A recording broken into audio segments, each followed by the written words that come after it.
Shabbat Shalom, everyone. Shabbat Shalom. Shabbat Shalom. Happy Saturday, Hebrew Congregation of Houston, episode 65.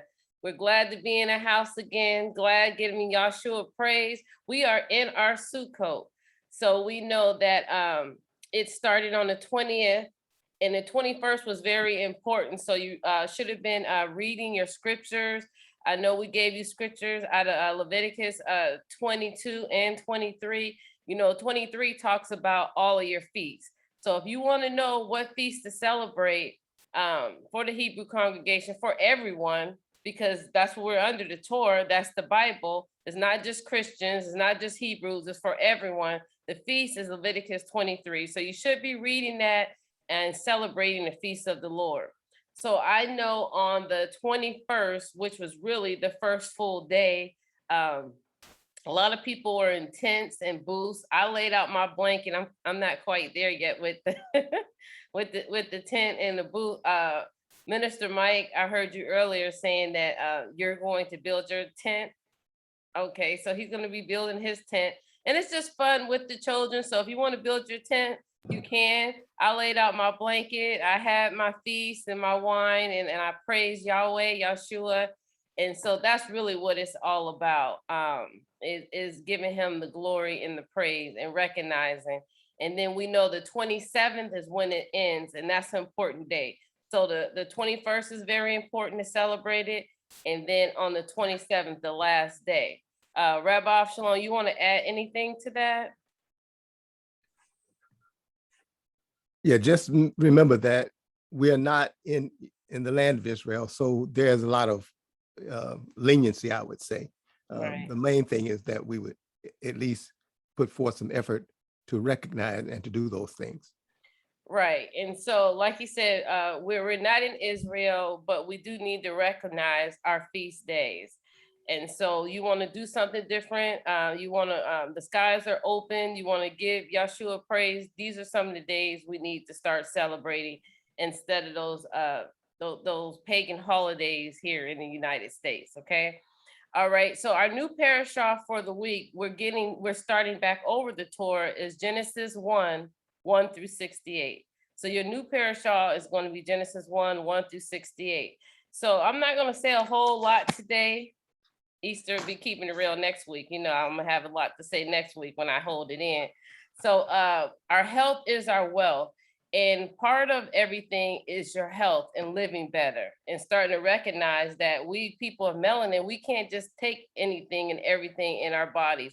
And some of these medicines, as you've heard Aliza and Minister Mike tell you, they don't work because of the melanin that's in our body. So these are some very important things. Without your health, you're not able to do anything, right? And the devil, he always tries to attack the temple, which is our body, because without that, laying in the bed sick, you're not able to help anyone, all right? So Minister Mike, thank you so much. You can go ahead and take it over. Health is our wealth. And I'm gonna give you the screen now. You can go ahead. Oh, okay. All right. I just want to say Chag Sameach to everybody out there. And as a quote Easter told us about, we continue to celebrate the Feast of Sukkot, which is also known as the Feast of the Ingathering. And as we ingather, we're just going to ingather in just a little bit more knowledge, because as she mentioned, truly health is our wealth. And just want to put it out there, everybody has melanin. However, people of color, Indians, Hispanic, people with the darker skin, the more darker your skin is, the more melanin you have. So there are things that really affect people that have a higher rate of melanin in their skin. And some of the things that we can take as some knowledge about improving our health, what we eat and stuff like this, a lot has to do with the sweeteners and stuff that we use. And so I'm just going to do a little recap of what I've mentioned before. So the things that I use as a sweetener is you can use like dates, use it like just your fruits that are sweet to help sweeten up, different items that you need. It's just really, really more conducive to your body instead of using processed sugar. I was watching recently a video with Laila Africa. And he was talking to a man, and the brother was saying how, he drinks coffee, he uses sugar and stuff like that. And so Laila Africa began to run down the effects of sugar. And he talks about how what sugar does is it absorbs oxygen from your brain cells. Oh. And so the man said, well, I also use NutraSeed. He said, that's even worse. He said, and you wonder why we have these effects of Alzheimer's and dementias. A lot of it is extracting the oxygen from your brain cells. And that just blew me away, because I'm thinking about all the years that I've had the popsicles and the different, high fructose syrups and stuff like that. How, and I think I mentioned the other week, a lot of times we don't want to give certain things up if it doesn't have immediate effect on us. We'll wait and not even attribute it in long term, the effects of what it has had on our body. Yes, we were wonderfully created and made and everything, but everything after a while, after a certain amount of continuous pounding against it, is gonna break down. It's kind of like when you just look at a drop of water. As simple as it is, if you have a drop of water that just drops, just a drop, continuously, every day, every hour, whether it's metal or concrete, it's gonna break it down. So we just need to be more aware of the stuff that we're putting into our bodies. Look at your labels and read the labels and see the content of fat, the content of sodium, the content of all these different type little chemicals and these artificial flavorings, and it says these natural sweeteners.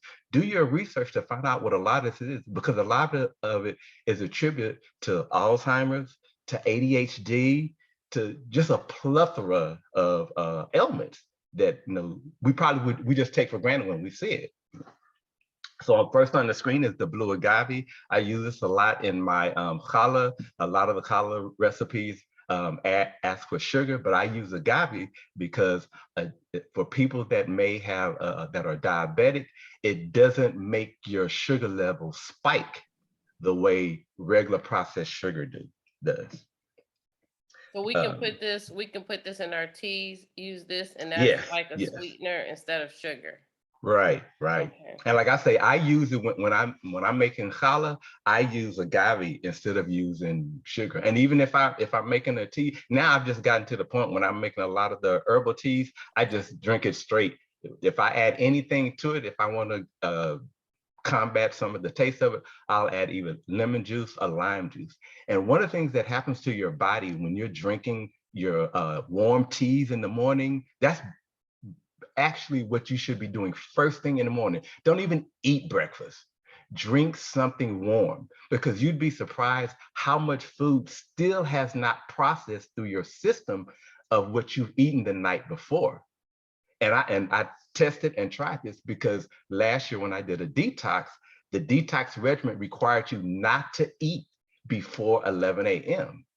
And I, for keeping it real, as Easter would say, I would still have a BM in the morning. And I was like, okay, where'd that come from? I haven't eaten this morning, not realized until I did this detox that it was because from the night before. Because before, all the time, I was always having breakfast. Because we're taught that you're supposed to have 3 meals a day. Breakfast is the most important meal of the day.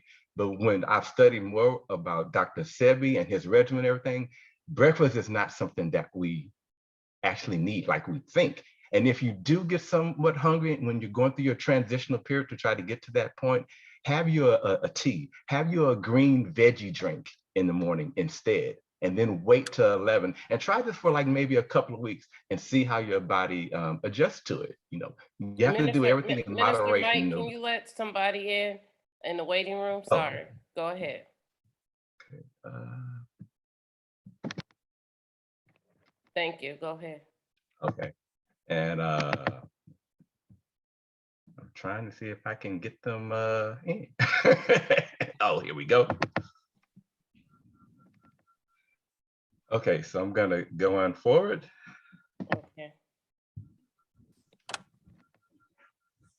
Next on the screen, we have Soursop, which is also known as guanabana. It's like a really healthy fruit, and I've tasted it, and no two look exactly the same. But one of the taste and the texture of it, and you can see I called up Lisa, she's holding up a can of guanabana or Soursop juice, and you can get this at a lot of your stores. And I just probably in the last couple of years, I found out that Fiesta carries the actual fruit. They have the drink, but they also have the fruit. Whereas before, I could only find the fruit at your the farmer's market off of Airline in 610. You may also find it at Food Town if there's one in your area. Oh, okay. Then another sweetener that you also have a selection of is called monk fruit. And I believe they actually I found monk fruit at HEB. It is at like your stores like Sprouts and your Whole Foods and stuff like that. But that is another good sweetener that you can use.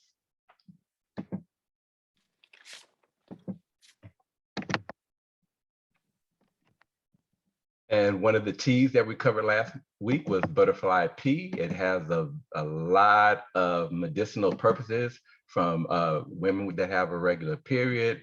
It helps with conjunctivitis, which is like pink eye, hair loss. And I'm going to have mine today. Oh, thank you so much, excellent. Minister Mike. I received it, and I'm going to have mine today. Excellent. And like I told you, for whatever reason, because of the chemical reaction, when you add lemon juice to it, it turns the tea purple, which is not a bad thing at all. It just helps with fighting and inflammation and mucus. That's one of the reasons why when you get up in the morning, if you have your warm teas and you add lime juice or lemon juice to it, those are like alkaline items that will break down mucus in your body. We're already supposed to be trying to increase our immune system. And as Dr. Sebi said before, the root of every disease begins with mucus, whether it's in your bones and joints, which we call arthritis and rheumatism. I think we're so accustomed to connecting mucus as being something either in our lungs, in our throat, or in our nose, our sinuses. But mucus can appear anywhere in your body.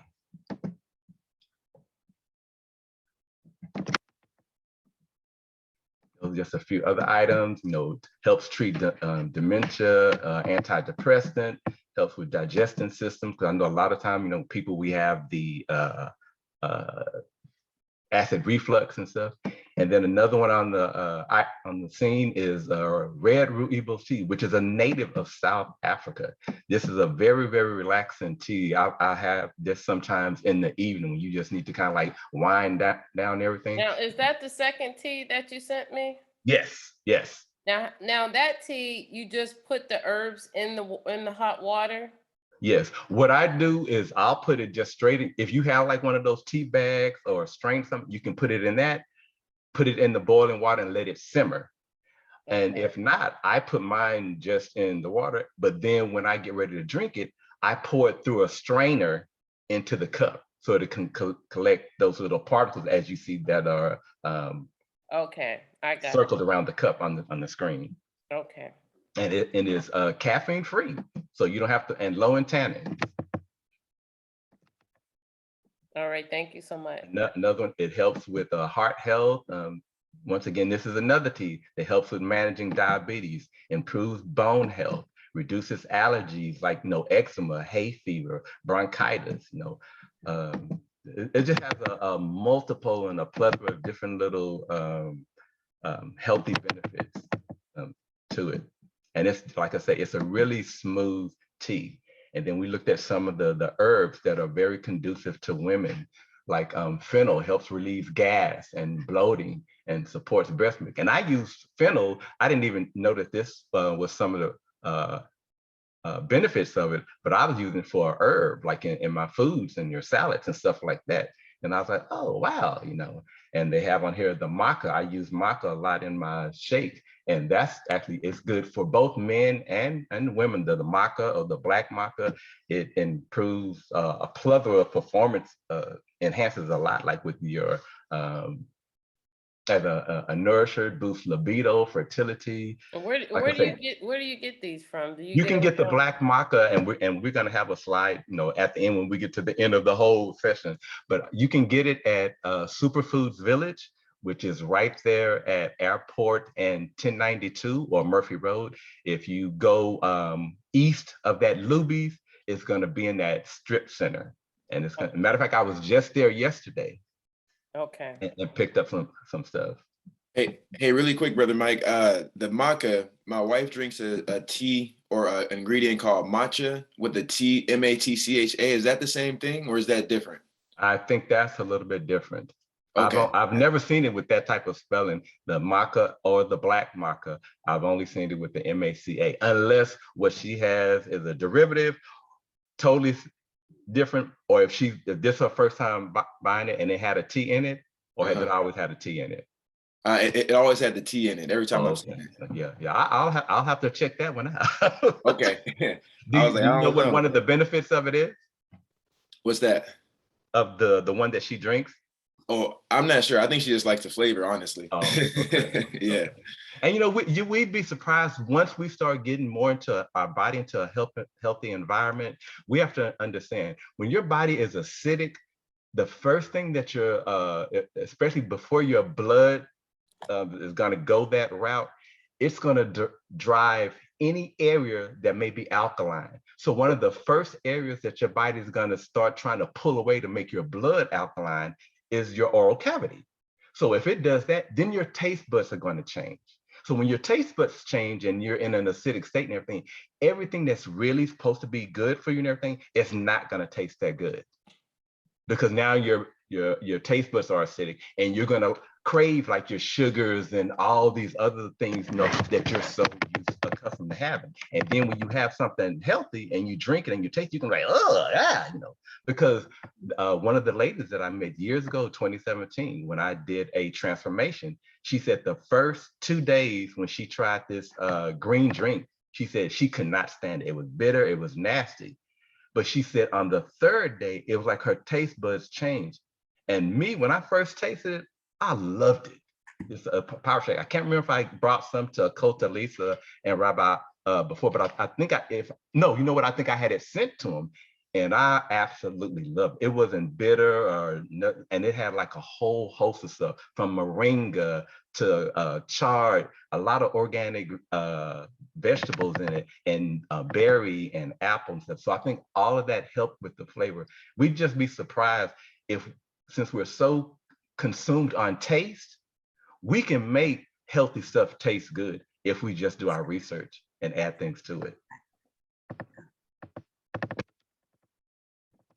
Okay, next, ashwagandha. This has been my all-time go-to. It's another one. It's just like my all go-to. I mean, it's good for heart health, blood pressure. It helps with bones, reduces brain cell.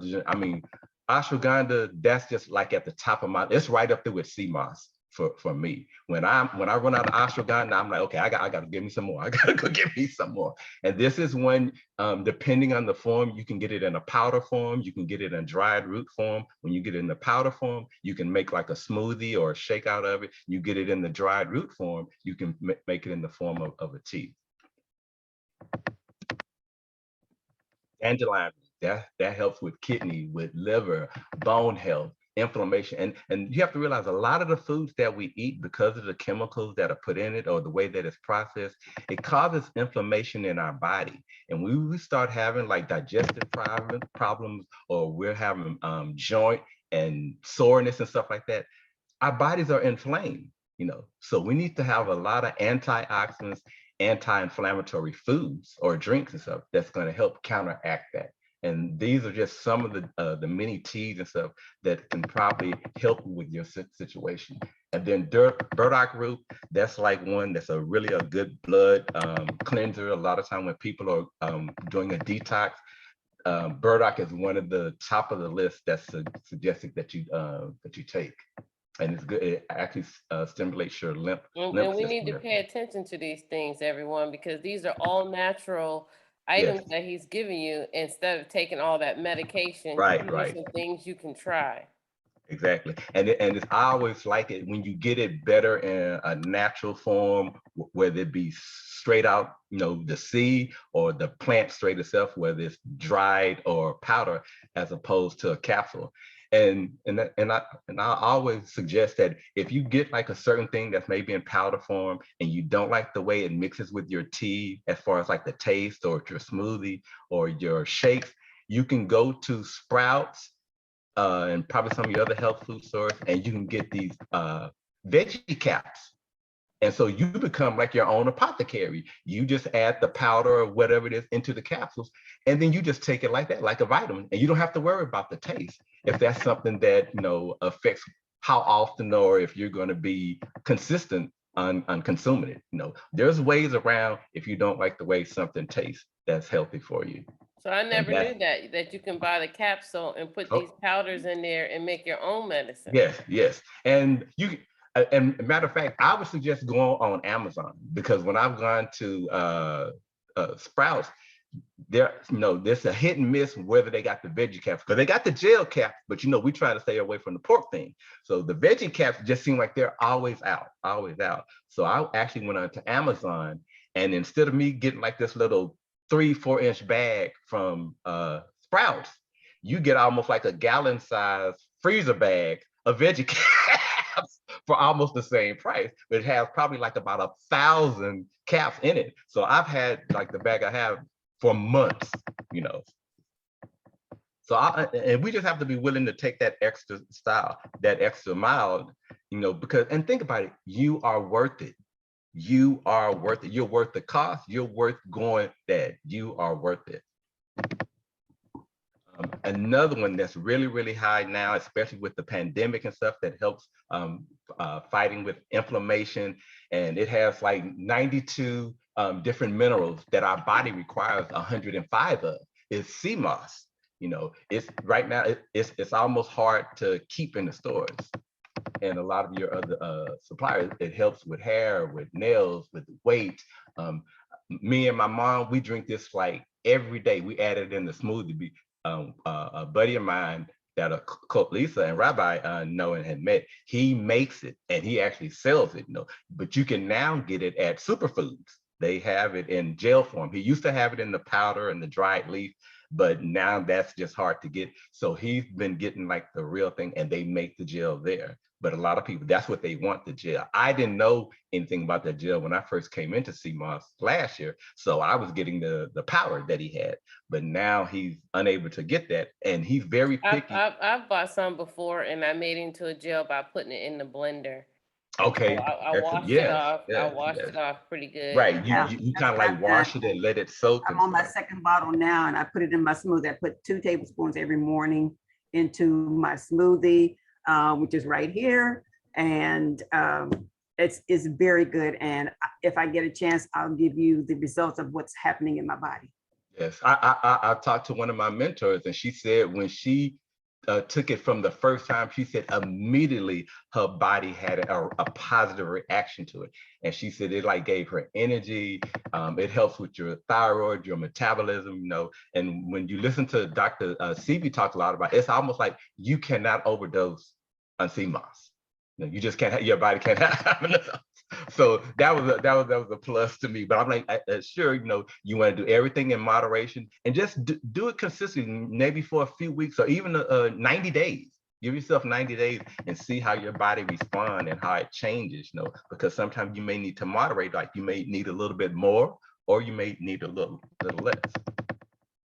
And this is like the different kinds. They have golden sea moss, purple sea moss, just various different kinds of sea moss. And notice how thin and stringy, they are. Mm-hmm. Because right now, I've mentioned before, whenever there's a demand in something, you have opportunists. So what has happened in the last 18 months because of the pandemic, and they found out the benefits of sea moss, you have a lot of opportunities that have went, and if they've not used their pools in the ground, they have bought man-made pools that you can put on top of the ground and modified the environment so they can make their own sea moss. So a lot of people are getting what I would call farm-raised sea moss and not sea moss that has come from the sea. And so very often we're like, well, how do we tell the difference between the two? So here, right here, I'm going to show you how you can tell the difference. If you look at the top screen, you see how it's real stringy and skinny, like I just showed you. And you can hardly see any kind of salt granules on there. But when you look at the bottom screen, they're more thick and you see all this salt on here. all that salt is on there because they were trying to make it like the ocean. So they added salt to their pools. So ask the people that you go to, is this wild caught or is it farm raised? And then if they say it's wild caught, still look at it and see if you can see all of the salt and stuff on it. Because if you see all the salt on it, like it's very That just visible. sounds nasty in somebody's pool. Right. To And think people that gonna, people when they have buy the swimming in- stuff that's grown at their homes in their backyards, they think because the salt is on it, oh, well, it's supposed to taste like that because it's from the ocean and the ocean is salty. No. So just remind, you're gonna see all these little things on here. And a lot of times real sea moss is a little bit more expensive. So if you're buying it and it's a cheap price, you may want to rethink and check out, get some more information on where their provider or what the process is of how they're getting their sea moss. And that's why I recommend it to guy like at either Los Cavazos at the farmer's market or the brother at Superfoods Village to get your items there.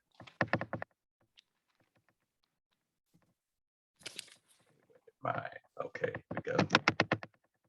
Now this is I'm gonna let Coach Aliza talk a little bit about, because I really did enjoy this brother right here speaking about the 7 alkaline foods.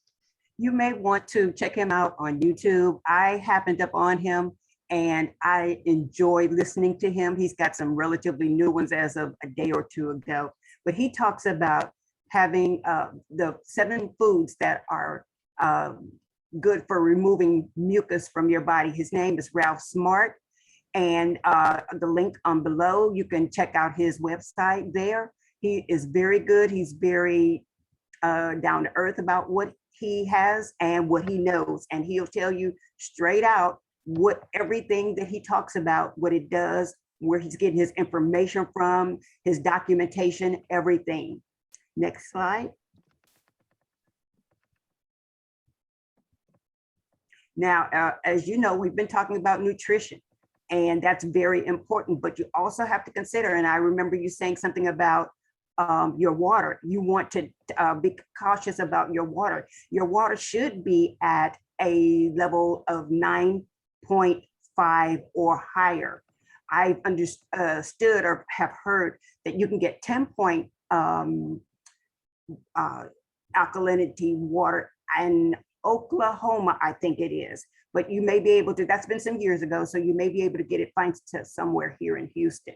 But the first of our alkaline foods that helps to remove mucus from the body is oregano. And I just went and bought some more oregano in the plant form yesterday. And I'm so glad I did, because there are various types of oregano. Oregano is good for cleansing the blood. And that's what you want to do. You want to cleanse the blood of mucus.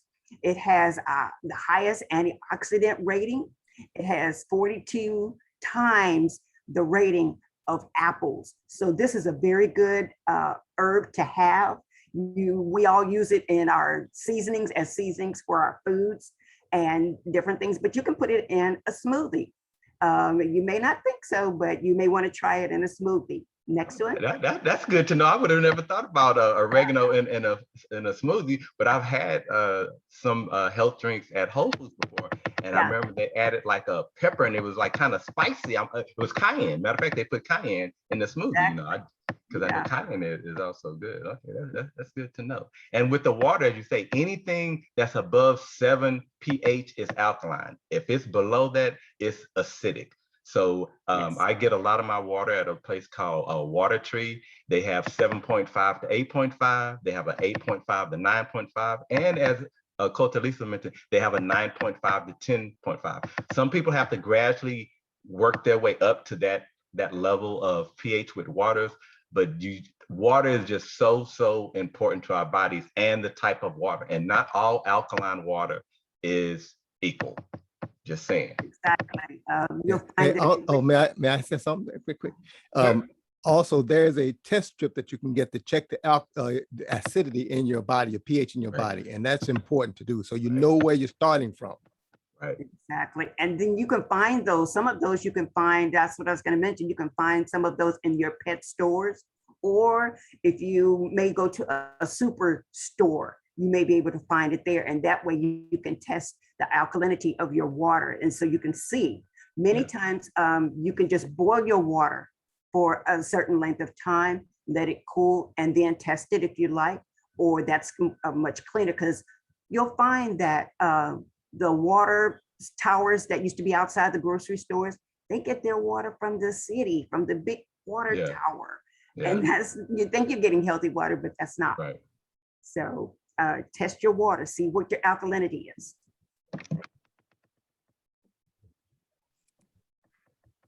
Our next superfood, parsley. We all like to see the little pretty green leaves on the plate, but they are very good, very good. They're filled with iron, potassium, and they prevent free radicals. And those free radicals can do some serious damage. Are we supposed to be eating those? I always put them aside. I thought they were just. Yeah. Oh, yes. I used to do the same thing. I Back thought in the they would day. just make the plate all pretty. I just put Right. them aside. Yes, I, but it's for your I thought the good. same thing. Back in the day when we'd go out to the club and we'd go to Denny's afterwards and stuff and eat, and we'd order the plate and have steak or chicken fried steak, and they bring this little stuff. And I remember one of the girls with her, she said, "Why do you always put this little piece of tree on my?" And we were all just tossing it, but we didn't know. We didn't. But see, you cook with it. I was trying to make Same it thing. You eat it in your soups. You eat it in some of your salads. It's very good in salads. It has a host, like I said, of benefits, and it has, there are various types. I bought parsley yesterday too, various uses and various types of parsley. So it is very good. It's good for preventing, like I said, the free radicals, and filled with iron. You need iron in your blood. So it helps to remove the alkalinity from your blood. Also, you can put that, you can grow it in your flower bed too. I had That's some one in of the my backyard. to-do Yeah, lists. yeah, That's on my yeah. to-do list. So a lot of those things that we're talking about today, you can grow them yourself, save some money, and you know what you're getting. You know your product because you're growing it. And then the thing about it is a lot of these can sit on your kitchen counter. That's what I got mine for. I think I've got 8 or 9 the first day before yesterday, and I got 7 yesterday. So wow. These are things that you can grow inside. And all you have to do is pick them off, put them in your stews, put them in your soups, put them in your salads. They're right there. So you don't have to go to the store. We've been conditioned to go to the store to buy everything. We need to go back to growing our own. Yes. And that way, you know what's in it. You know what kind of chemicals or non-chemicals that you use, or especially for your fertilizer.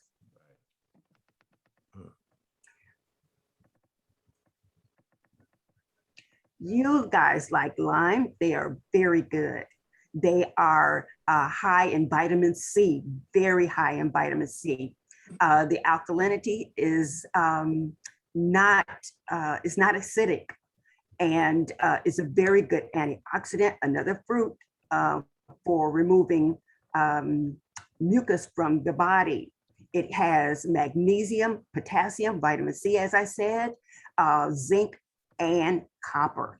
These are good things for your body to help remove the mucus from your body. And I'll quickly give in just a minute what's going on with me. I'm gonna rush through because Rabbi needs to get his lesson. Another food Minister Michael mentioned was burdock root. It's very alkaline, can be made into a tea, a very good antioxidant. It gets rid of the bacteria, and it's antifungal and anti-inflammatory. Now with burdock root, because for me, I can't take it because I have a little bit of, I can't do iodine. I can't take any iodine, and that I believe has iodine in it. So be aware. Also, sometimes with, like I was saying, when I mentioned about the fake sea moss, because it has there's going to be a certain amount of iodine, as we know is sodium or salt. So just be aware of your salt content of what you're consuming when you get something. Exactly.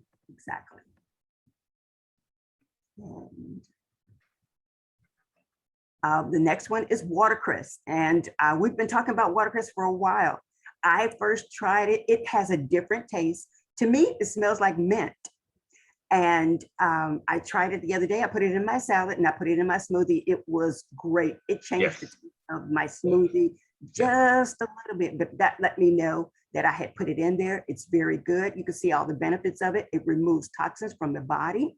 It's very nutritional dense, nutrient dense, I'm sorry, pardon me, and has more iron than spinach. And I am a big spinach fan. I think that you and Minister Mike should start a smoothie store. No, I'm for real. Like, it's very good. It's put all these things in there for us. And you know, when I mentioned about that, you can when take I it with you. mentioned earlier, the author Shaniqua Samuels that wrote the book, We Are Not the Same. When I did her detox last year, watercress is one of the things was on the list. See, Aliza is holding up the book, We Are Not the Same. And I used to always hear that when I'd hear like rich people on TV talking about, oh, we're going to have watercress sandwich. I'm like, what is a watercress sandwich? I'm thinking it was bread that they dipped in water. I know what no watercress was. But then when I went, I found it's like a vegetable type thing. And it is really, really good. It's very good, very good. Next one, and I'm going to be finished with 2 more slides. Peaches. We love peaches.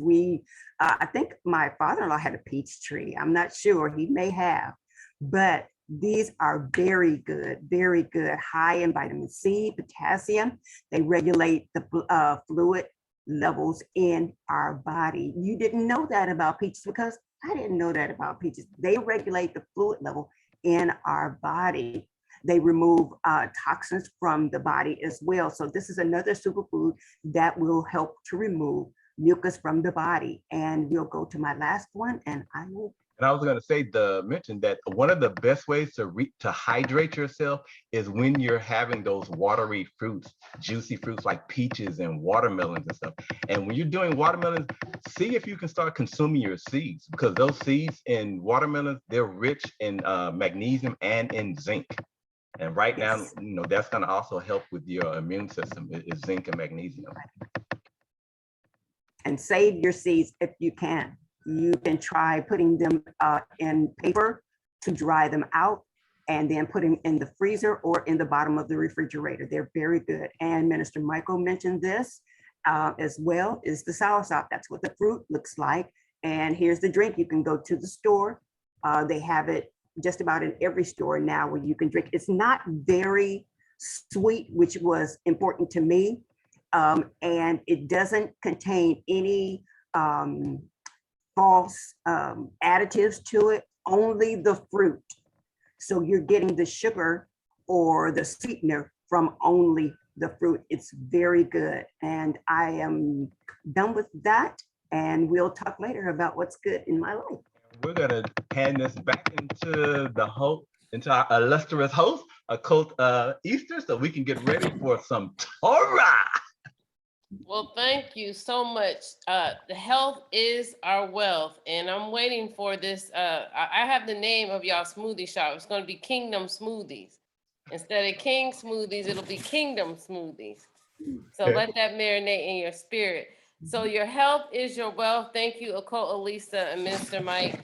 You know, this stuff is very important. I know sugar is very addictive. I know that because Mountain Dew is one of my drinks. And if I don't have it, I get very irritable. I get headache, like I want to vomit. And I have, I'm still trying to get off of it. So I'm down to like a half of one a day. And so I'm going to try this raw blue agave. And they gave us so much in here. And instead of just popping pills and going to that doctor and everything they tell you, start looking into these natural ways. I knock on wood right now, I'm not on any medication. But if they ever tell me I got something going on, I'm sure enough, I'm writing this down. I'm going to figure it out before I start taking these medications. Okay.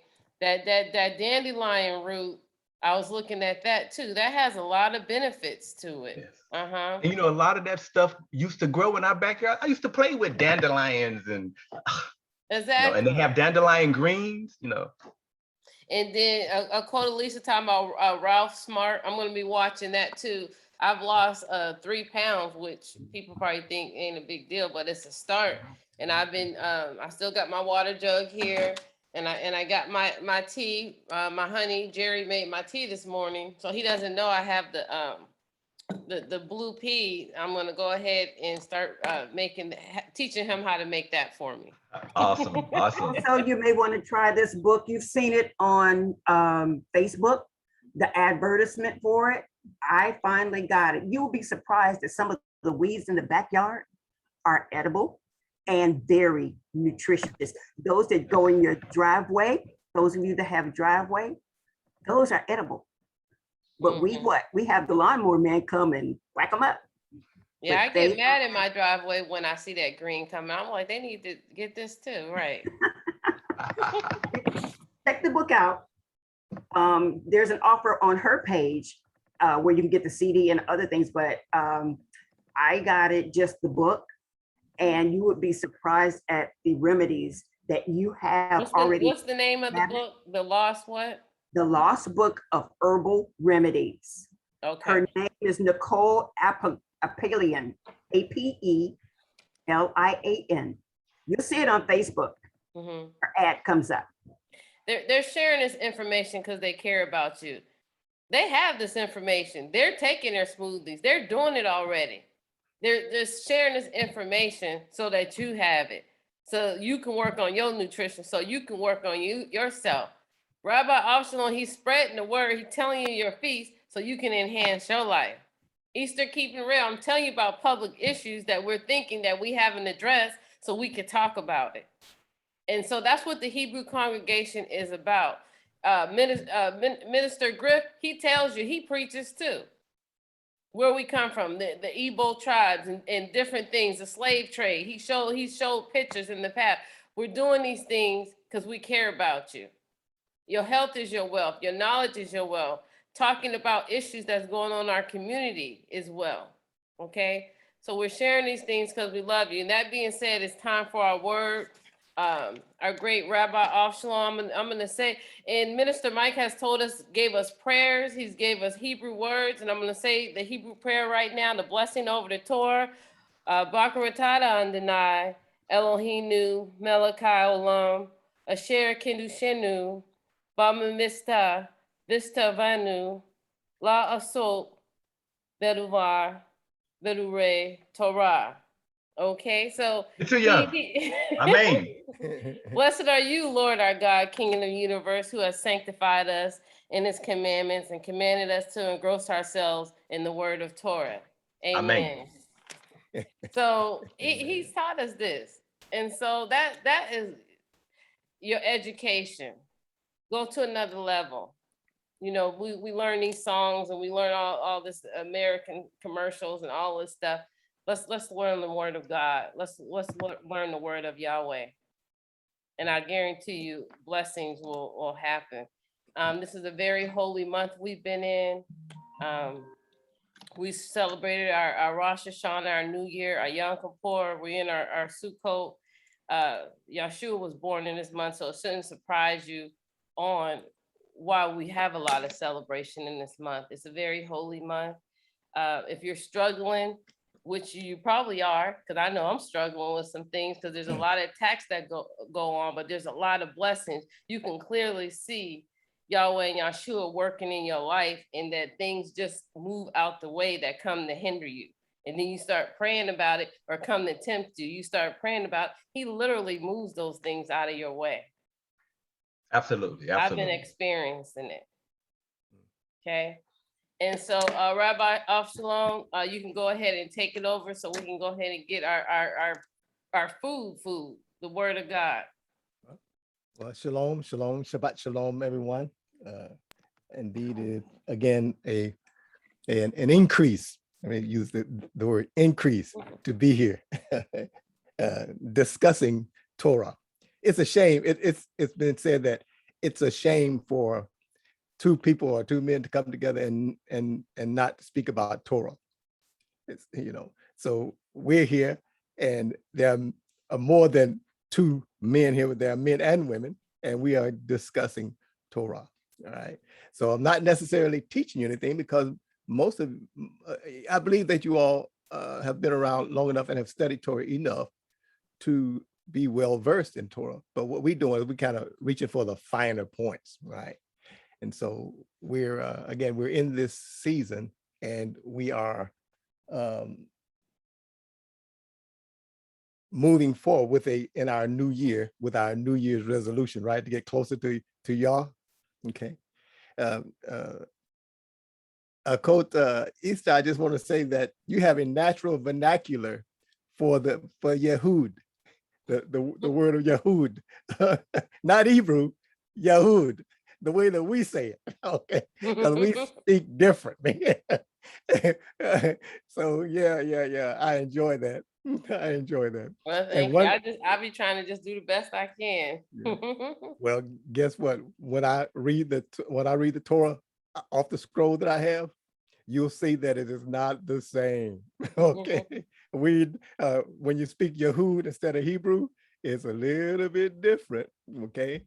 Because our vowels are again, our vowel oath, our vowel letters are incorporated into our language. Right? We don't have to add the little dots and dashes. They're already there. Okay. So and when you say it just like that. naturally. So you are a Yehud. All right. So yeah, as I segue into this lesson today, or this teaching or this discussion this morning on this Shabbat, I want to go back a little bit because that health, when we're talking health, because we pray for the refuah shlema, and we pray for the body and the soul. We also pray that I enhance our spirits. But in growing up, and I miss my mother. If you have your mother still alive today, cherish your mother. Okay. My mom, we're talking about the weeds and stuff and the different things that are in our yard. But my mother used to took me over to, we had a wooded area across the street from our home, and she took me over and she showed me the things that she wanted me to get. And they were weeds and roots. She said, go get this, and so I can make some medicine when the fall was coming. And I would go get them, right? And when I went into the military, we have survival training. And guess what they teach you? When you're dropped off in the desert or in the jungle, especially in the jungle, there's food there. People are starving and there's food all around there. And you look at it and say it's a weed. But then you have to be careful because some of those weeds are actually poison, right? So you have to know how to distinguish which one is which, okay? So these lessons that we're learning here are very important, and they can enhance our life. So if we have like a food shortage, we can still survive. Even in the desert, we can survive because we will know how to do it, right? We know what to look for. Glory to God. Okay. Another thing I want to say is that when I traveled around the world, I go to different areas to work, I noticed that the Asian people did not eat the American food. They ate their own food. As a matter of fact, the Koreans would ship in big crates and boxes of seaweed, dried seaweed, and it'd be in these packages. And they would offer it to me. And I said, well, what is it? It says seaweed. I said, it said, very good for you, very good for you. I said, oh, okay. And, so they understood a lot of things that they do based upon their culture is good for their health. Asian, and I'm talking, and when I say Asia, don't forget Africa, because when you're talking about the soursops, the African from the continent are very big on soursop and the sours, okay? Very big in the culture. So we have to return to our culture, move away from the Western culture, go back to Asia and Africa where we come from, right? And eat those things because they will help our bodies to heal, right? Now, and we have a couple things in our culture, like to call it greens. The greens is just that we want to add pork to it. Add smoked turkey, like Minister Mike said, that smoked turkey will add flavor. And those yams, those yams are good, but then we want to put butter and that brown sugar and stuff all over it. So it's just the way that we prepare it, we have to do different. things Yeah. and the way we prepare our food. Yeah, remove that junk out of it. Stop using that fat that you're frying your food. Some fried. Somebody said something about. They said something about some fried something for my granddaughter. I said, no, we don't do fried. We don't do fried because I know what you're gonna put in here. We don't do fried. It just broil it. Chicken. It was chicken. They would have a fried chicken. No, we don't do that. No. So you have to let people know we're from a different culture and we're just not gonna compromise. I compromise, in some ways in years past, but compromise is no longer in my vocabulary when it comes to things like health and worshiping of our Father, Avinu Shabbat Shamayim. That's another, again, those tied together. Remember, our food and our worship are tied together because one is for your organic being, which is your food. That's your organic side because that ties you to the earth. And on the spiritual side, of course, that deals with your soul, right? That's your life. That is really, that's your life, right? Those two are your life.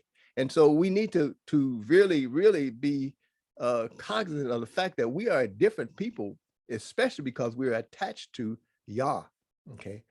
Or should I say Avinu Shabbat Shamayim, our Father who is in heaven, which is another reason why we are here today discussing our family standard operating procedures or standard operations for living, which we call the Torah and the various Torot, the teachings and the various teachings handed down to us from our Father.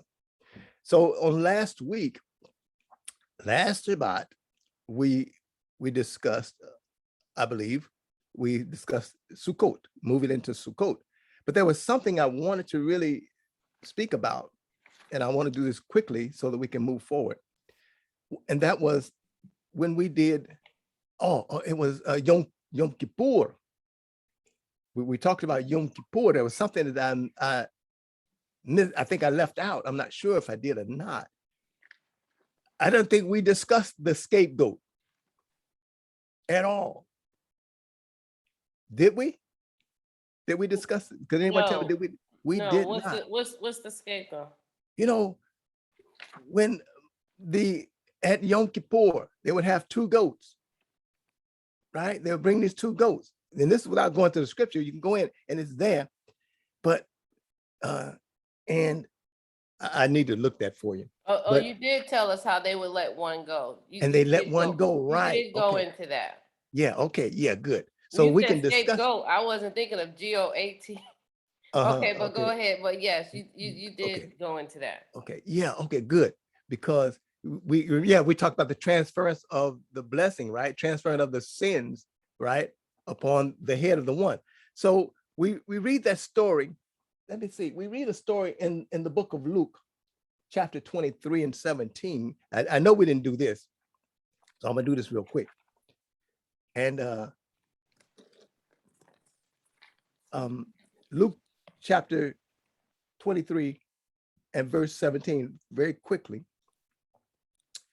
And because this all ties with this season that we're in, this more that we're in.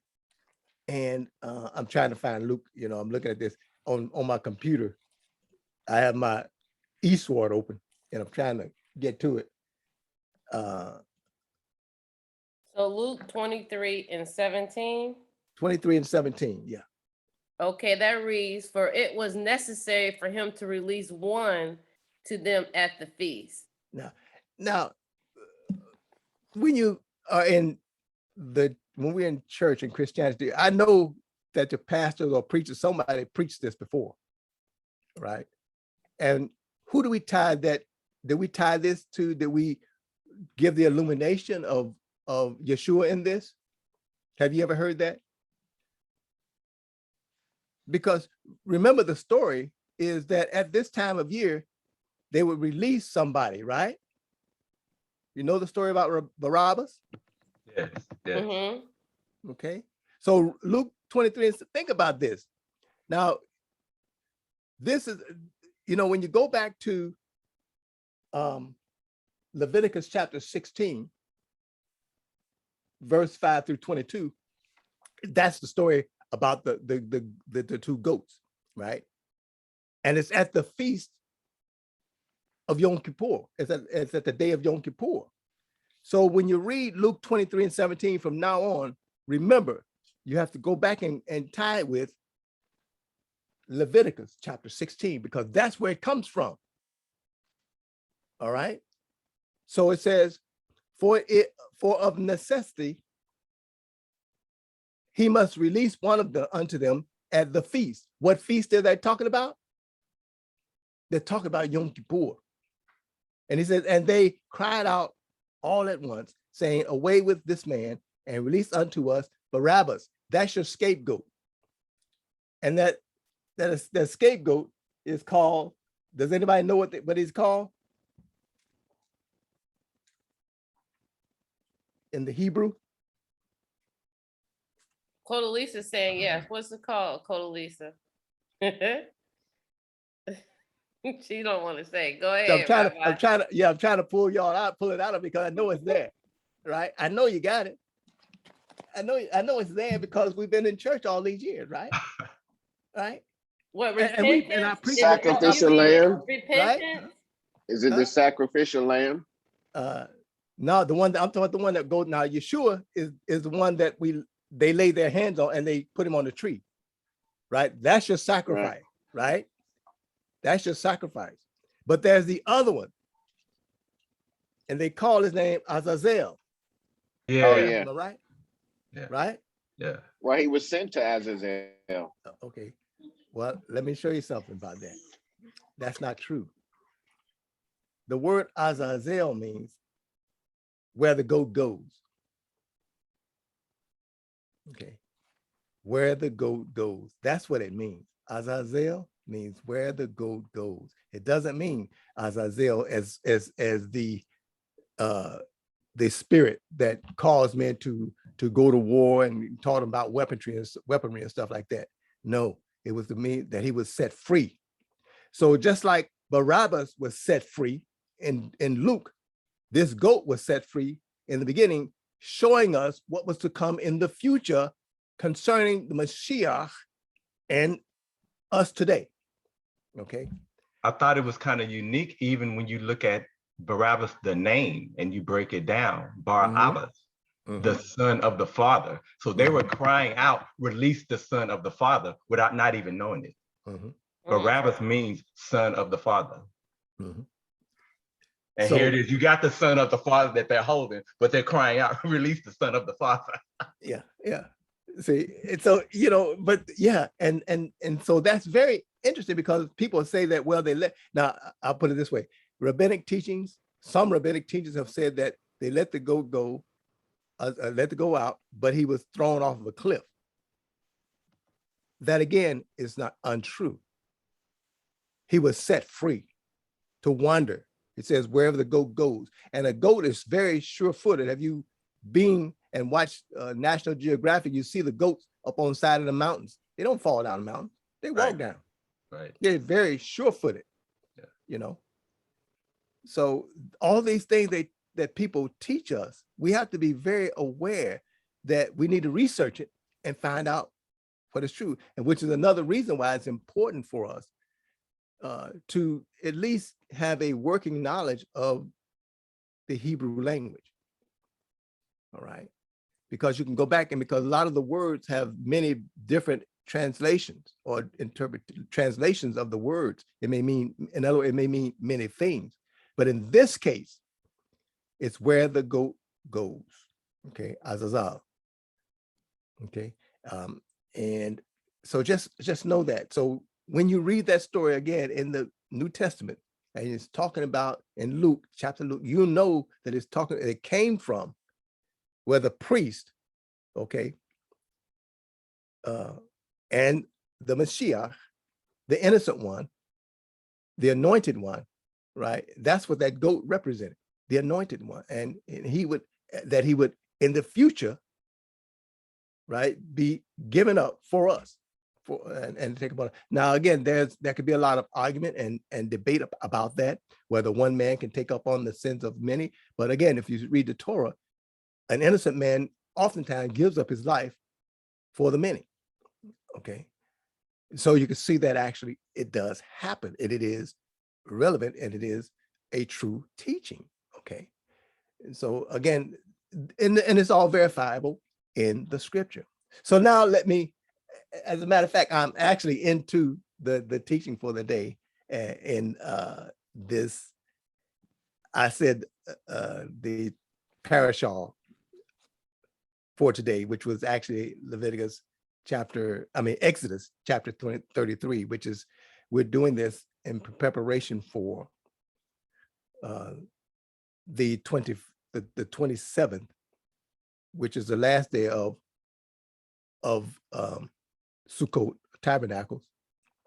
And we are continuously contemplating and thinking about our lives, and why we're doing this, building of tents and things of that nature at this time, as a Hebrew or a people going to our Father who is in heaven. So if we may move a little bit forward from the scapegoat and talk a little bit about our keeping of Sukkot for these last few days. And if you have the schedule, the calendar, you know that this is the 5th day of Sukkot. Some people have it down as the 4th day because they count the first day, the first 2 days, as the first day. But this is actually the 5th day, and you would be reading, one of the readings you would read would be Numbers chapter 29, verses 26 through 28, which actually is verses talking about the offerings that are giving on each and every day. So today you would give, again, prayers, and this day very important because it is a Shabbat. And as we know, the malachim of the sanctification and the malachim of the presence are with us today, the heavenly host. In the Brit Hadashah, it calls them the powers, calls them Allahim. And If going you back notice, to going back to the offerings, I did make an offering, and I think that's important for us to know that we do need to make offerings to send out. But go ahead, Rabbi. Yeah. That So you what can kind of, give, you can give, and a lot of times you already know, because people, when you carry that anointing, people ask you for money, and they ask you to help them in different things. So a lot of times you're already walking in it, and take time and write a check and help somebody. But go ahead, Rabbi. that's what I was going to ask you. I said, what kind of offering were you going to give? And that's it. You gave it. But yeah, and that's it. Sometimes you can give monetary offerings. Sometimes you can give offerings in food or clothing or in time. You know, time well spent is a kind of offering, because remember, not everyone is increased in finances, but you can do it in a different way. Okay. Mhm. So we're all on different levels, just like we're all on different spiritual levels. We're all on different levels, and we give in different ways. You may be one who well versed in Torah or well versed in the Brit Hadashah, and someone is in need of a way to change their life. Let that be your offering. Okay. Let that be your offering. And of course, it's free of charge, right? Everything that we do is not without cost, not without price, but there is a cost oftentimes, but not a monetary price. So again, we on this 5th day, we are moving toward the 7th day, which is the end. And on that day, it is good to go into your sukkah or into your tent, and what's the word for tent? Ochel. In Yehud, it would be Ohal, but in modern day Hebrew, it's Ochel. I call it a booth. Yeah, and and your booth, you can call it a booth. Yeah. Mhm. You know, that's the beauty of it, right? Depending on where you come from, depending on your background, you know, you're going to see things differently. And so we as Israelites, we see this time of the Moedim a little differently when we learn from our own people, because if you learn Ashkenaz or Sephardim, those are good, but that's not necessarily who we are as a people. So what word do we want to use, Rabbi? I was just joking. What word is for us? Whatever word is comfortable for you, okay, is fine. Okay. What's the word that you use For what? for your tent? What's the name? Ohal. A hall? Okay. Yeah.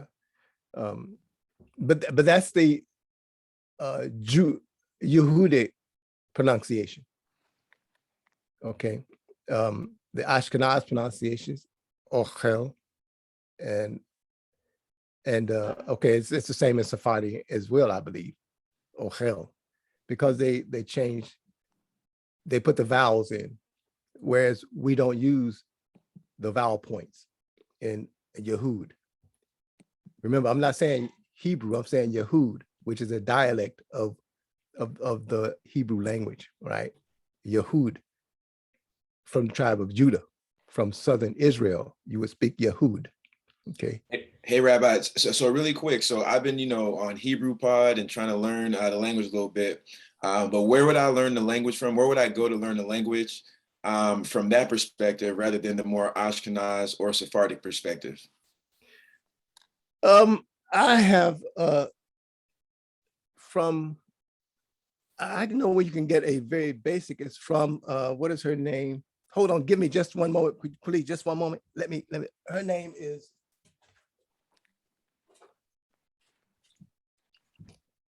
Thank you very much. Ithari, the daughter, her name is Ithari, and she's from the Hebrew Israelite camp. She calls it Manakati, okay, and it's ancient Paleo Hebrew is what it is, okay, Paleo Hebrew. I pulled her up before because you've given us her name before, and she does really good. Yeah, she's really good with it. She's really good with her Paleo Hebrew. All right, she calls it Manakati, and she's really good. She has a website and all that stuff, and I have her books because I like to learn from the books instead of the people. But when I want to hear the pronunciation, I go and listen to how she says, and usually I'm right on. So because it gives you in the books, it gives you how to say the words without the vowel, without the Masoretic vowel points put on them, and that I would not speak in the street, but I would only speak it when I'm reading Torah.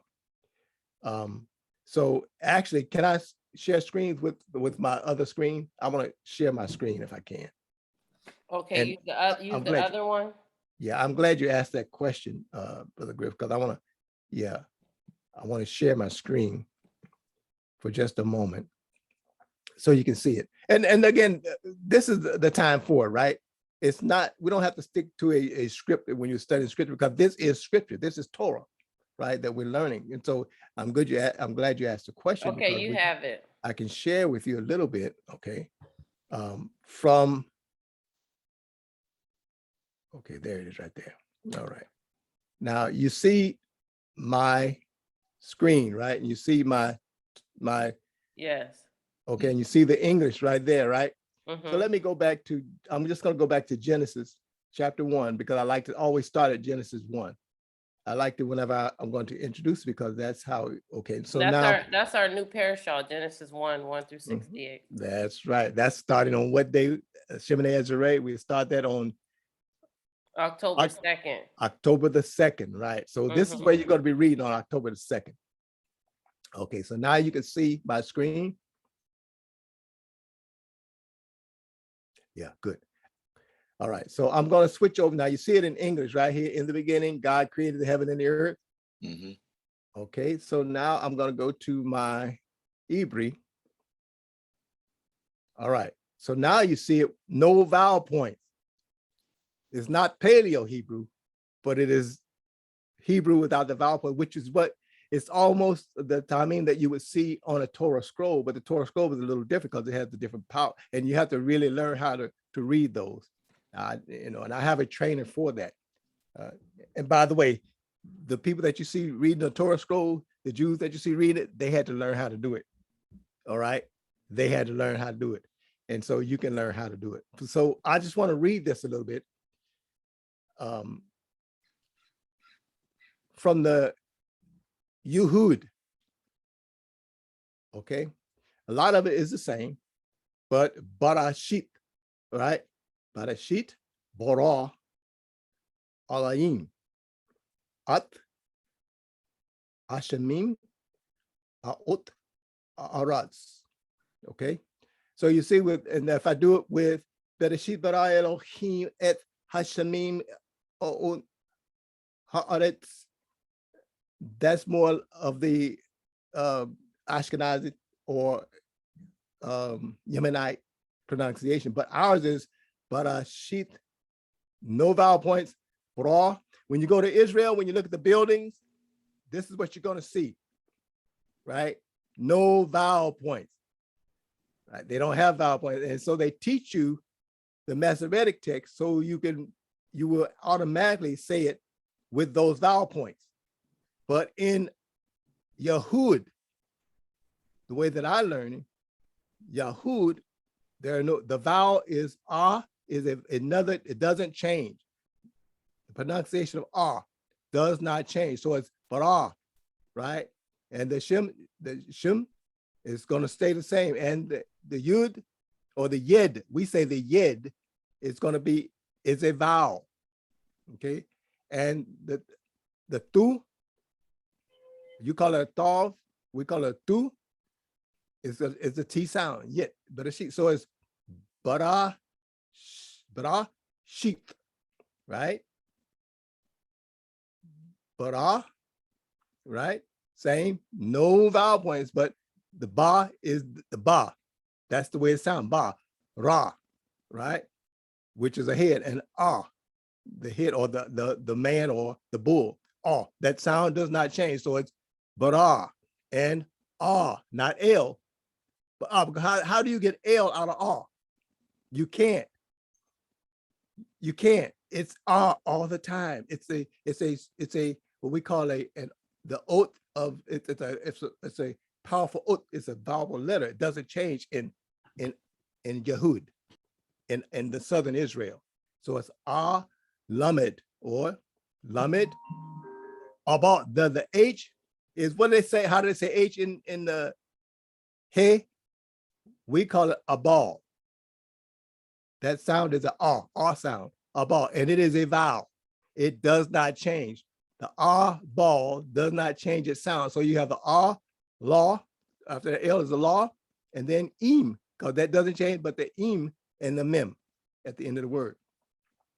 So Allahim, Allah, you hear the and I think we talked this a little bit about this And before. this is more of an advance what you're doing, Rabbi, because a lot of people aren't on this level right now. Okay, yeah. But it's it's very simplified, right? Mhm. Yeah, because we've been taught a different way, but it's really very simple. For me, it's natural. For you, of course, Easter is going to be natural. When you really look at it, it's natural for you because it's naturally in your vernacular. All right. So I want to start right here at where it says Allah. Allah means what? Powers or power. Allah. So it's in Ashkenazim or Sephardim, they say El, right? Which is power, but it's actually all. And the Muslims say Allah, right? They say Allah, which would be proper for power. So they're not saying the proper name, but they're saying the power. So when they say Allah Akbar, and you hear them saying that, Allah Akbar and all that, they're saying the power. Great is great, right? But we say Yud He Vav He, right? We use the tetragrammaton as the proper name that we do not pronounce in front of the heathens, which is another story within itself. Right. So we Okay. left off on the 5th day. So we're on the 5th day of Sukkot is where we kind of left off before Griff asked that question. Yeah. And so, the 5th day, again, all these days are intermediate days, except for today, which is the Sabbath day, which is the most important day of all the Moedim today. Okay, so this 5th day falls on a very So important day. we need you to put your screen back up so we can see you, because we like to see your handsome face when you talk. Okay, don't flatter me now. Don't try to trick me. I gotta figure out how to get it back down now. All right, I'm in trouble. Okay, here you go. Easy to do. I just got to look around and see what's there. This new technology, the screen is smaller than my normal screen, but it's better. All right, so we're back now. Anyway, so these are intermediate days. The day is an intermediate day, but it's a Sabbath day. It is a high day. And today, if you have an opportunity to go into a sukkah or hall or ochel or tent and have a meal, then that's good. But the important day was the 1st day and the 7th day. Go in on those days and have your meal. Of course, so on Monday the 27th, you're going to have a meal in there. Oh, it should say on the 8th day, actually. Yeah, which is Monday. And you'll have a meal in there. It is a high day. It is a very high day, right? Is the end. And when Shlomo Amalek or Shlomo Hamalach, it still stays the same for us. After he did the dedication of the temple, the first temple, they stayed actually longer. The people didn't want to leave. He didn't want to send the people off, without food. He was actually revealing something of Yeshua in that. All right. And they had the face, and he prayed for the people. The morning prayer that I like to read before I do my prayer, I like to read Shlomo's prayer because he prayed for us, and I taught that a couple of weeks ago. So we want to, on that 8th day, have a meal, a small meal or something in your ochel or your tent. And then on Shemoneh Esrei, what is Shemoneh Azeret or Simchat Torah, which is on Tuesday. That's a celebration that is instituted as a minhag or a custom where we get the Torah scrolls out. Many synagogues have 3 and 4 different Torah scrolls, and they all have a purpose they serve a purpose during the Moedim and on the Shabbat. They'll have the different Torahs out, especially when they have 2 readings to go through, 2 different parashot to read. They'll have, and oftentimes they'll have 2 of them out anyway for the Haftorah portion and the Torah portion. But they would take these Torah scrolls out and lay them all the way out on the tables, and everybody, the whole congregation would come in, and it's a big celebration, the starting over of the Torah portions, right? The big celebration. We don't have that custom for us in Beta Israel, or for us that were caught in the enslavement, because we lost all of that, right? But if you want to learn those things, it's good, because in the Ashkenazim camp and in the Sephardim camp, they do these things, right? Moroccans, they have their own different ways of doing it. Now, all of them don't do it the same way. But the purpose of it is to recognize that we're starting the Torah portion, the Torah readings over again. And the whole purpose of reading the Torah every year is so that it becomes ingrained in us, in our psyche, right? So did I give it correctly? We're starting over with the Genesis 1 through 68. That's the one you're going to be talking about next week, right? Yes, that's what we're going, right, right. Okay. So now this year is going to be a little different now, right? Last year we didn't, we just kind of, because of the intro, it was the first year, first starting, right? For me, with you all. But each year, I want to get a little deeper, right? Mm-hmm. So even with me introducing a little bit of the Yehud, we're going to, certain words in there that we're going to pull out, and we're going to deal with those words, different phrases, right? We're going to deal with those words hopefully from the different camps, what the different camps say about these phrases and words and what they mean. Even the oath. When I say the oath, when I say oath, I'm saying letters. Okay, oath. It means it's letters. And we're going to do that because this is a growing thing. If you're not growing and going forward, you're going to go backward, and you don't want to go backward, right? So we want to add some things, and I'm not so much going to add Talmud proper because that's our legal system, but I want us to look at some of the different customs and the different teachings in the different camps. But remember that we have our own, we are developing, it is imperative for us to develop our own customs in our camp because we are a different people.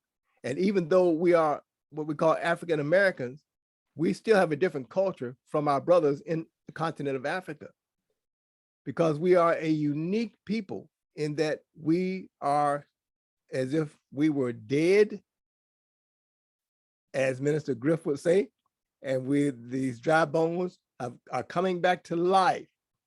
So when you're coming back, we have what we call the Bereshit or the new beginnings. We are a people with a new beginning. We are starting with a clean slate. We can start our minhagim, our customs, without all of the added things. Just like in the land, they call them Samaritans or Karaites. We would be more like the Karaite. We would have more Torah than Talmud. I think it's important. And when we start to have questions about different verses in our Torah or in our Bible or in our Tanakh, we can look at them from the perspective of where we are at this time, because remember, we were born, as it has been said, for such a time as this. And what was the lady's name that said that? Does anyone know? We were born for such a time as this. Check that out. Look it up. Get your word study out. We were born Rabbi, for you such passed a on. woman. Hey, huh? Say it again. Esther? Esther. That's right. Rabbi As you- testing us today. We got to Yeah. stay on top of our game, y'all. Yeah. So get used to it because that's what's going to happen. Coming this week, we're going to get deeper. It's going to be, you're going to have to step up your game a little bit, right? Right. And because you know what the Torah portion is going to be about, you should study it because we're going to discuss it. It's time to discuss the Torah amongst us and let the world see how we have a yeshiva style teaching in our camp. And we're going to do it not according to the Babylon. We will discuss Talmud. Don't get me wrong. We will discuss Talmud. And we're going to talk Mishnah because we can't go without discussing those things. But remember, we are a different and unique people. We're starting with a clean slate in Torah, in Tanakh, in Brit Hadashah. And we want to make, and our way may not line up so much with the way, other people do it, like their meals and things of that nature. But the principle of Torah, we will not change. We cannot change. If we change that, you may as well go back and eat pork. I like that. If you change Torah, go ahead and eat pork and shellfish and catfish and snails and all that stuff, seedless fruit, all that stuff. Go ahead and eat it. Just eat it. Just eat to your heart's content. If you're not going to follow it, hungry. Just eat. You get hungry, just eat. Find you a pile of sugar and just suck it up. Suck it up. Have a good time. Have a good time. Have a good time. Die fast. But if you want to stay with Torah, get with the Torah, right? Live with the Torah, and for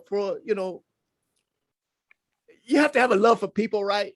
Sometimes, and you have to, be easy because it's a walk. It's a journey. Yeah, it and is a so journey. we're not here to tear you down, but we're here to build you up. It's just a journey. And the more you are cognizant of what we're saying and what goes in your temple and what goes in your ear gate, you'll move forward. Yeah. And understand this. Now I can be very orthodox if I choose. I can be very orthodox. Well, you're a rabbi. We know that. But my Isha won't stay with me if I'm very orthodox. She's more orthodox than I am. But because I'd be like the Torah police, the Torah police. I be talking about. You be coming over here knocking food out of my hand. I be talking about. No, I be on the brothers. I be on the brothers. I be saying, where your tefillin? Did you wear your tefillin? Where your ZZ? Where your ZZ? What kind of ZZ you got? How long are they? How many loops do you have? I'll be all over you. What shoe did you put on first? The right foot or left foot? When you went in the house, I'll be all kinds of stuff. I'll be checking you out. That's crazy. See, we have a clean slate. We don't have to do all that crazy. People are afraid. If you live in a certain community, you're afraid to go out of the house. You step out the house on the Shabbat and you have a pencil in your pocket, man, they be ready to beat you with stripes. What? You don't want to be that way. Yeah. I mean, it's, I've heard rabbis say, I can't go with Roosevelt because they get up in the morning, they do that thing. I said, what are you talking about? They have certain ways that they do it. And if you don't, then they get on you about it. We don't want to be that way. Right? We want to enjoy our walk in Torah, but we don't want to break the Torah. So it's important, and I'm saying this during this Moedim because this is why we get together at this time. We can discuss our Torah and our mincha and how to really enjoy. And we talk about food here on this channel, right? Keeping it real.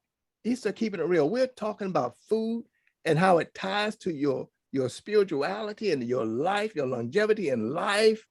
We even talk about how you had your food, but then you're working in the wrong place. Your environment has to change sometime. You're living in your environment. If you're going to buy a house, talk to Sister Easter. And shit, that land over there, they had a plan that you don't want to live over there before you buy it, right? Check it out. Because we all started from somewhere. But when you have knowledge, see, what you don't know will kill you. See, and that's why we stay in our lane. That's right. The host, and then we have nutrition, and we have the word. So we all have our lanes. Yeah, that's right. And that is key. What you said, Rabbi. About not knowing can kill you. Ignorance is not bliss. You do want to know. you want to know. That's right. You want to know. Okay. And so, hey, Rabbi. Yes. So when Jesus was walking the earth, and Yeshua was walking the earth, one of the things that he said was his yoke is easy. And he got on the Sadducees and Pharisees because they were adding a lot of stipulations that didn't go after the heart of God. They were putting weights on the people. Brother, I can shake you. I can fist bump you right now. Fist bump right now. Fist bump. That's why we're getting a clean slate. He was dealing with them on Talmud and Mishnah because they took it too far. And the thing about it is they were corrupt. And the priesthood was not the true original priesthood when he walked. So yes, brother, you are right on. James Brown, you say, right on. You on there, brother. That's it. So we're going to have Griff. We're going to sum it up. We're going to have Griff do our closing prayer. Rabbi, did you want to sum it up? What you know what? Yes, this is it. We are Yehudim and we are Yisraeli, right? We are, as I said, we are a fresh new people. Enjoy your Torah. We're starting a new year. This is a Shemitah year. For us who are gardeners, we want to, even though we're not in the land, we want to let it rest.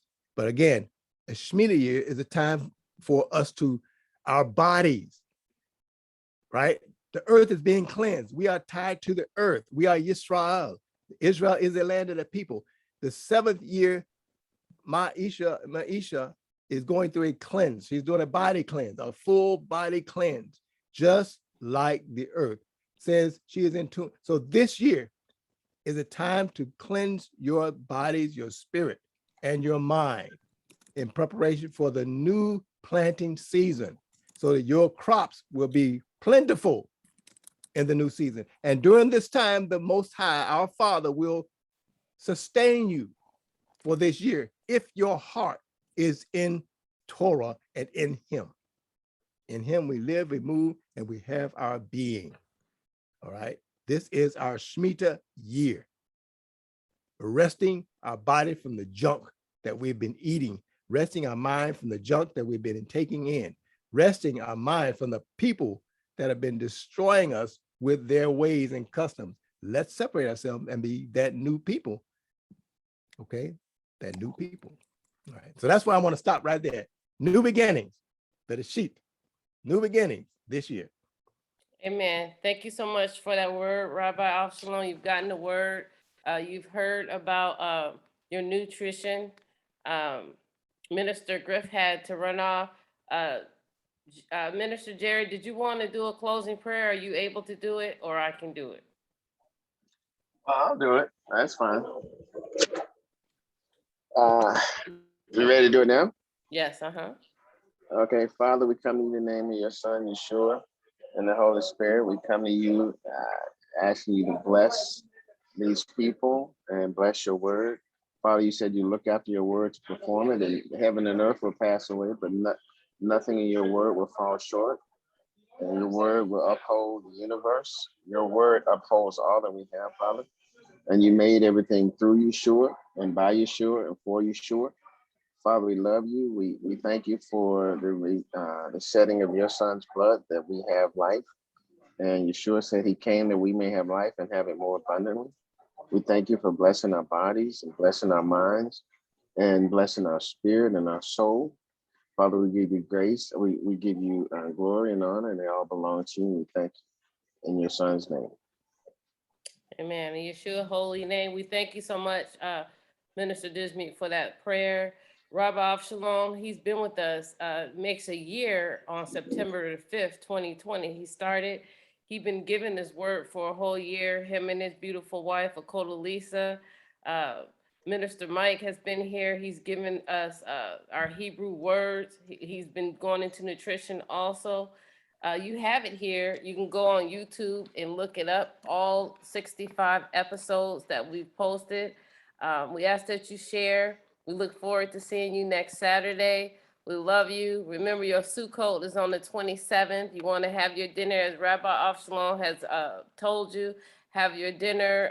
We're not going to make it hard. Enjoy the day. Just recognize the feast. Recognize the feast of the Lord.